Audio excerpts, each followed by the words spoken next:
my show, AB show. வணக்கம் நண்பர்களே, நம்ம இந்த வீடியோல எதை பத்தி பார்க்க போறோம்னா, இந்திய அரசாங்கத்தால் கொண்டு வரப்பட்ட தேர்தல் பத்திரமுறை திட்டம் ஏன் ரத்தானது, இதற்காக இந்த உச்சநீதிமன்றம் ரத்து என்ற வார்த்தையை பயன்படுத்தியது. இந்த தேர்தல் பத்திரமுறை என்பது மக்களை ஏமாற்றுகிற சட்டப்பூர்வமான லஞ்சத்தை வாங்கக்கூடிய ஒரு யுக்தியா என்பதை இந்த வீடியோவில் நம்ம பார்க்க போறோம். இந்த வீடியோவுக்கு போறதுக்கு முன்னாடி நம்ம சேனலை சப்ஸ்கிரைப் பண்ணி சப்போர்ட் பண்ணுங்க, ஷேர் பண்ணுங்க, லைக் பண்ணுங்க, கமெண்ட்ஸ் பண்ணுங்க. கடந்த ஒரு வாரத்திற்கு முன்பாக உச்சநீதிமன்றம் ஒரு மிகப்பெரிய உத்தரவை பிறப்பித்தது இந்திய அரசாங்கத்துக்கு எதிராக.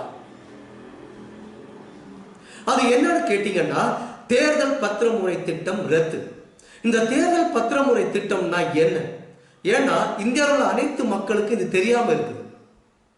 அதுதான் இந்த இந்திய அரசாங்கம் 142 கோடி மக்களையும் ஏமாற்றுகிற ஒரு வேலை. ஏமாற்றியாச்சு, ஏமாற்றி சம்பாதிச்சாச்சு. அந்த ஏமாற்றி சம்பாதித்திய அந்த ஒரு திட்டத்தை தான் உச்சநீதிமன்றம் மக்களுக்கு ஆதரவாக மத்திய அரசாங்கத்துக்கு எதிராக ஒரு உத்தரவை பிறப்பித்திருக்கிறது. என்னன்னு தெரியுமா? இந்த தேர்தல் பத்திரமுறை திட்டம் ரத்து என்கிற மிகப்பெரிய இந்திய வரலாற்று தீர்ப்பை அது வழங்கி இருக்கிறது. இது எந்த கட்சி செய்தாலும் தவறுதான். இது பிஜேபி என்றோ காங்கிரஸ் என்றோ அகில இந்திய வேற ஏதாவது தேசிய கட்சிகளோ மாநில கட்சிகளோ இப்படி ஒரு சட்டம் ஏற்றினால் மிகவும் தவறு. இது ஜனநாயகத்துக்கு எதிரானது, மக்களுடைய நலனுக்கு எதிரானது என்றே சொல்லலாம். ஆக இந்த ஒரு வாரத்துக்கு முன்னாக இந்த அரசியல் ஒரு மிகப்பெரிய ஒரு பேசு பொருளாகவும் விவாத பொருளாகவும் ஆகியிருக்கிறது தான் இந்த தேர்தல் பத்திரமுறை திட்டம் ரத்து என்கிற செய்தி. இந்த தேர்தல் பத்திரமுறைனா என்ன? ஒரு அரசியல் கட்சிக்கு தனி மனிதனோ இல்லை கார்ப்பரேட் கம்பெனிகளோ நிதி கொடுக்கலாம். அந்த முறை தான் தேர்தல் பத்திரமுறை திட்டம். இந்த தேர்தல் பத்திரமுறை திட்டத்தை 2018 ஆண்டு ஜனவரி 2 இந்திய அரசாங்கம் சட்டமாக இயற்றியது. எவ்வளவு ஆணவம் பிடித்த ஒரு ஆட்சி! அது எந்த கட்சியாக இருந்தாலும் சரி. ஏனென்றால் லஞ்சத்தை சட்டபூர்வமாக ஆக்கின கட்சி தான் பிஜேபி கட்சி. இது மக்களுக்கு தெரியாது. 142 கோடி மக்களுக்கும் தெரியாது இந்த தேர்தல் பத்திரமுறை திட்டம் என்றால் என்ன என்று. இது யாருக்கு சாதகமாக இருக்கிறது, யாருக்கு பாதகமாக இருக்கிறது என்றே தெரியாது. ஆனால் எல்லா அரசியல் கட்சிகளுக்கும் இது சாதகம். வாங்கி கோடிக்கணக்கான பணத்தை குவித்துக் கொண்டிருக்கிறது இந்த தேர்தல் பத்திரமுறை திட்டத்தின் மூலமாக. இந்த திட்டத்தை தான் உச்சநீதிமன்றம் இப்பொழுது ரத்து செய்வதாக அறிவித்திருக்கிறது. ஆனால் இந்த திட்டத்தில் எந்த ஒரு வெளிப்படைத்தன்மையும் இல்லை. அரசியல் கட்சிகளுக்கு நிதி அளிப்பவர்கள் ஸ்டேட் பேங்க் ஆஃப் இந்தியாவுக்கு சென்று அதிகபட்சம் 1000, 10,000, 1 லட்சம், 1 கோடி மதிப்பில் உள்ள பத்திரத்தை தேர்தல் நன்கொடையாக எந்த கட்சிக்கு நாம் வழங்க நினைக்கின்றோமோ அந்த கட்சிக்கு அளிக்கலாம். இதுதான் தேர்தல் பத்திரமுறை திட்டத்தின் முக்கிய நோக்கம். ஆனால் இதுல என்ன விசித்திரம்னா, யார் கொடுக்கிறாங்கன்னு கட்சிக்கு தெரியாது.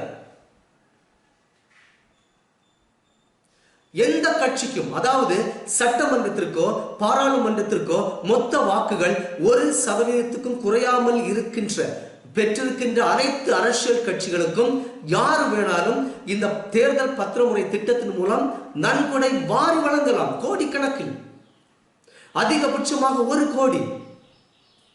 இது ஒரு பத்திரம். இந்த நன்கொடை என்பது ஒரு லஞ்சத்தை ஒழிப்போம் என்று நாம் வீறு நடைபோட்டு பேசிக் கொண்டிருக்கிறோம் மக்களிடத்தில். ஆனால் இந்த நாட்டை ஆளுகின்ற அரசாங்கமே மக்களிடத்தில் நேரடியாக சட்டபூர்வமான லஞ்சத்தை நன்கொடையாக பெற்றுக் கொள்கிறது. இது எவ்வளவு ஆணவம்! இதற்கு எல்லா கட்சிகளும் ஆதரவு தெரிவித்திருக்கின்றன. இந்த தேர்தல் பத்திரமுறை பத்திரத்தின் பத்திரம் எவ்வளவு நாள் செல்லும்னு கேட்டீங்கன்னா 15 நாள்ல தான் செல்லும். இந்த 15 நாளுக்குள்ளாடி அந்த பத்திரத்தை அவங்க பணமா காசாக்கி கொள்ளலாம். எவ்வளவு விசித்திரம்! இந்த தேர்தல் பத்திரங்களை வாங்கும் தனிநபர் மற்றும் நிறுவனங்கள் யார் என்ற விவரங்கள் பொதுமக்களுக்கோ யாருக்கோ இந்த ஈவன் கட்சிகளுக்கோ அளிக்கப்படாது. அப்ப இது ரகசியம் இல்லையா? ரகசியம் என்றாலே இது லஞ்சத்துக்கு சமம். யாருக்கும் தெரியாமல் பணம் வாங்குவது லஞ்சம். யாருக்கும் தெரியாமல் இப்படிப்பட்ட தேர்தல் பத்திரமுறை திட்டத்தின் மூலம் நன்கொடை கொடுப்பது மிகப்பெரிய லஞ்சம். லஞ்சத்தை ஒழிப்போம் என்கிற இந்த நாட்டிலே லஞ்சத்துறை அப்பொழுது எதற்கு? அமலாக்கத்துறை எதற்கு? இந்த தேர்தல் பத்திரமுறை திட்டத்தில் என்ன இருக்குன்னா, பொதுமக்களுக்கு யாரும் கேள்வி கேட்க அதிகாரம் இல்லை. எப்படி இருக்கு பாத்தீங்க? லஞ்சத்தை வாங்குறாங்க கட்சிகள், பொதுமக்களுக்கு கேள்வி கேட்க அதிகாரம் இல்லை. யார் நன்கொடை கொடுத்தாங்கிற பெயர் இருக்காது. இந்த தேர்தல் பத்திரமுறை திட்டத்தின் மூலம் கொடுக்கப்படுகின்ற ஒவ்வொரு பணத்திற்கும் வருமான வரி விலக்கு. இது ஒரு முட்டாள்தனமான திட்டம். கருப்பு பணத்தை வெள்ளை பணமாக மாற்றுகின்ற ஒரு யுக்தி தான் இந்த அரசாங்கத்தின் தேர்தல் பத்திரமுறை திட்டம். பெரிய பெரிய நிறுவனங்கள் தங்கள் ஒழித்து வைத்திருக்கின்ற கருப்பு பணத்தை வெள்ளை பணம் ஆக்குகின்ற ஒரு திட்டம் தான் இந்த திட்டம். இந்த நன்கொடையார் ரகசியம் என்பது பண மோசடிக்கு சமம், லஞ்சம் கொடுப்பதற்கு சமம். இந்த பத்திரத்தின் மூலம் 2018ஆம் ஆண்டு பிஜேபி 250 கோடி பணத்தை வாரி குவித்திருக்கின்றது. 2019ஆம் வருடம் 2000 கோடி, அதாவது 1950 கோடி ரூபாயை வாரி குவித்திருக்கின்றன நன்கொடையின் மூலம். 2020இல் 2555 கோடி, 2021இல் 25 கோடி, 2022இல் 1033 கோடி, 2023இல் 1300 கோடி. ஆக மொத்தம் அப்ராக்சிமேட்டா 6564 கோடி இதுவரை. இந்த 2018 முதல் 2023 வரை உள்ள காலகட்டத்தில் இந்த நன்கொடையாளர்கள் இந்த பிஜேபி அரசாங்கத்துக்கு கொடுத்தது. இது ஒரு லஞ்சம். அப்படி யார் அரெஸ்ட் பண்ணணும்? உச்ச நீதிமன்றத்திற்கு நான் கேட்கின்றேன், இதுல யார் அரெஸ்ட் பண்ணணும்? சட்டத்தை இயற்றின பிரதமர் உட்பட அந்த கட்சிக்கு, எந்த கட்சி இந்த ரூபாயை எடுத்துக்கொண்டதோ அந்த கட்சியில் உள்ள எல்லாரையும் அரெஸ்ட் பண்ணி 1000 தண்டனை கொடுக்கணும் இல்லையா? ஆனா உச்ச நீதிமன்றம் என்ன சொல்லிச்சு தெரியுமா? இந்த மத்திய அரசாங்கத்தால் கொண்டு வந்த தேர்தல் பத்திரமுறை திட்டம் ரத்து. இந்த தீர்ப்புல 15 அம்சங்கள் இருக்கின்றன.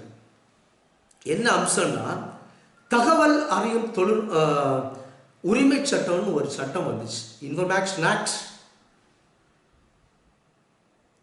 இந்த ஆக்ட் தோற்று போயிடுது. இந்த ஆக்ட் படி என்னது? யாரு என்ன கேட்டாலும் இன்ஃபர்மேஷனை கொடுக்கணும். ஆனா இது இல்லை. சட்ட மசோதாக்களும் இதை சார்ந்துள்ள எல்லா மசோதாக்களும் ரத்து. கார்ப்பரேட் நிறுவனங்களுக்கு அனுமதி அளிக்கும் கம்பெனி சட்ட திருத்த மசோதாக்களும் ரத்து. எஸ்பிஐ வங்கி உடனடியாக இந்த தேர்தல் பத்திரமுறை பத்திரத்தை நிறுத்த ஆணை பிறப்பித்திருக்கிறது உச்ச நீதிமன்றம். 1918 1924 வரை எந்தெந்த கட்சிகளுக்கு இந்த தேர்தல் பத்திர முறை திட்டத்தின் மூலம் கிடைத்திருக்கின்ற ரூபாயை ஒரு வாரத்தில் கணக்கெடுக்கும்படி உத்தரவு பிறப்பித்திருக்கிறது உச்ச நீதிமன்றம். ஒரு வாரத்துக்குள்ளாடி தேர்தல் ஆணையம் வெளியிடணும்னு உத்தரவு பிறப்பித்திருக்கிறாங்க இந்த உச்ச நீதிமன்ற தீர்ப்பு. ஆனா இந்த உச்ச நீதிமன்றம் எப்ப என்ன தீர்ப்பு வழங்கினாலும் ஒன்றை கூற மறந்துவிடும். இந்த 6566 கோடி ரூபாயையும் உடனே சீஸ் பண்ணும். இது லஞ்சத்தினால் கிடைத்த ரூபாய். எந்த கட்சிக்கும், நான் பிஜேபி கட்சியை சொன்னேன், இதே போல வேற காங்கிரஸ் கட்சிக்கும் தேர்தல் பத்திரமுறை திட்டத்தின் மூலம் கிடைத்த ரூபாயை சீஸ் பண்ணும். டிஎம்கேக்கு, ஏடிஎம்கேக்கு, இந்தியாவில் இருக்கின்ற அனைத்து கட்சிகளிலிருந்து இந்த முறை இந்த தேர்தல் பத்திரமுறை திட்டத்தின் மூலம் கிடைத்த ரூபாயை சீஸ் பண்ணி எல்லாரையும் அரெஸ்ட் பண்ணணும். அது அந்தந்த கட்சியின் உள்ளவர்கள் சீஃப் மினிஸ்டராக இருந்தாலும் சரி, பிரைம் மினிஸ்டராக இருந்தாலும் சரி, தலைவர்களாக இருந்தாலும் சரி. ஏன் பயப்படுகிறது உச்சநீதிமன்றம்? சாதாரண மனிதனுக்கு தூக்குமேடு, அரசியல்வாதிக்கு பஞ்சு மெத்தை என்ற பழமொழிக்கு ஏற்ப உச்சநீதிமன்றம், சட்டத்தை காக்க வேண்டிய உச்சநீதிமன்றமே பயப்படுகிறது என்றால் சாதாரண மனிதனுக்கு இந்திய நாட்டின் நிலை என்ன? அவல நிலைதான். ஆகவே மக்களை சிந்தியுங்கள். வருகின்ற தேர்தலில் நீங்கள் ஓட்டு போடுகின்ற போது ஜாதி மதம் இது ஒன்றும் பார்க்காதீங்க. எந்த கட்சி நல்ல கட்சி என்று யோசிங்கள். உண்மையிலே சொன்னா எந்த கட்சியும் நல்ல கட்சி இல்லை. ஏதோ ஒரு கட்சிக்கு நம்ம போட்டு ஆகணும் ஓட்ட. அதனாலதான் இவ்வளவு ப்ராப்ளம். ஓகே, நம்ம நாட்டில் என்ன ப்ராப்ளம்னா எந்த கட்சியும் நல்ல கட்சி இல்லை. அதனால ஏதாவது ஒரு கட்சிக்கு நம்ம என்ன செய்தாலும் ஓட்ட போட்டாலும் அதனால் வருகின்ற விளைவு தான் அயோக்கியர்களும் குற்றச்சாட்டுக்கு உள்ளான ரவுடிகளும் நமக்கு எம்எல்ஏக்களும் எம்பிக்களுக்குமாக வருகின்றனர். அவர்கள் நம்மை அதிகாரம் செய்கிறார்கள். தகுதி இல்லாத அரசாங்கத்தை ஆளுகின்ற மக்கள் நம்மை அதிகாரம் செய்கிறார்கள். இந்திய நாட்டில் மட்டும். வேற நாட்டை எடுத்துக்கொள்ளுங்கள், யுஎஸ் எடுத்துக்கொள்ளுங்கள், யூரோப்பியன் கண்ட்ரிஸ் எடுத்துக்கொள்ளுங்கள், கல்ஃப் கண்ட்ரிஸ் எடுத்துக்கொள்ளுங்கள். ஆற்றல் மிக்க தகுதி வாய்ந்த தலைவர்கள் இருக்கின்றார்கள். அப்போ அங்குள்ள மக்கள் வளர்ந்து கொண்டே இருப்பார்கள். இங்கே என்னது? வளர்ச்சி இல்லை, வீழ்ச்சி தான். மனிதனை சிந்தித்துக்கொள். 2024 எம்பி எலெக்ஷன் வருது. எந்த கட்சியும் நல்ல கட்சி இல்லை. இந்த பாரினிலே நீதான் சரியான தீர்ப்பை வழங்கணும். தேர்தல் என்பது தேர்தல் ஆணையம் நடத்திக்கிட்டு போவோம் வருஷம் 5 வருஷத்துக்கு வரைக்கும்.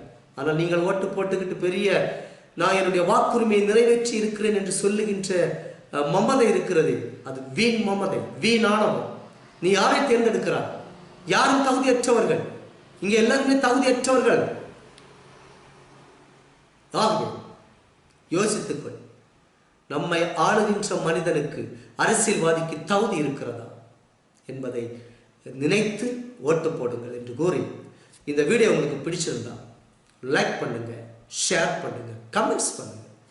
கடைசியில் இப்படிப்பட்ட வீடியோக்கள் மூலமாக எனக்கு சப்போர்ட் பண்ண சப்ஸ்கிரைப் பண்ணுங்க. தேங்க்யூ.